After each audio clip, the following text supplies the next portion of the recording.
So man ang actual footage diri sa Save More Kalumpang no sa nahitabong 7.8 na magnitude diri sa our linog diri sa Jinsan. Atong pag kini ang Save More hinunglan niya dili lagi ni ma ano no dili lagi na siya ma apostlan pa. So thankful lang pud nga wala na disgrasya or walay kinabuhi nga na damage diri sa naturang establishment.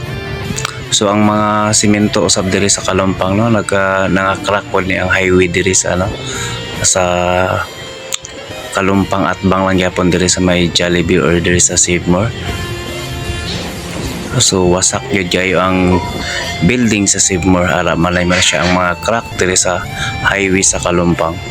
So magian man gyapon siya pero medyo delikado lang siya kung magpabulo-bulo kag panagan diri kay perte ka guba gyud ang kuno perte ka guba or na damage gyud og diri usab sa Pindaton ang Jollibee Pindaton branch ayan mo na siya doon sa kapilya sa iglesia at bang sa may oval or plaza diri sa City Hall sa General Santos.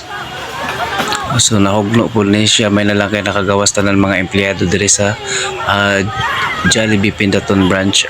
So maigid siya pagkahugno no murag talan jud na down jud ni tanan ang building diri sa RD Plaza at bang sa Ubal kung asa diri nahimatang ang Jollibee diri sa may Pindaton branch.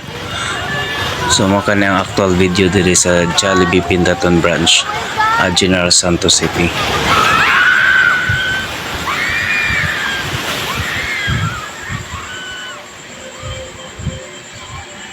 So nagkagulihan gid ang mga empleyado diri no, empleyado ug ang mga tao diri at bang sa Jollibee Pindaton.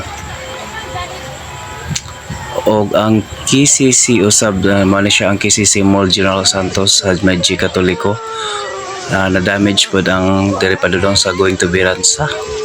So dako pod ang damage diri sa KCC Mall Jinsan. So sa pagkakaroon ay 19 nga patay tungod aning earthquake diri sa Mindanao.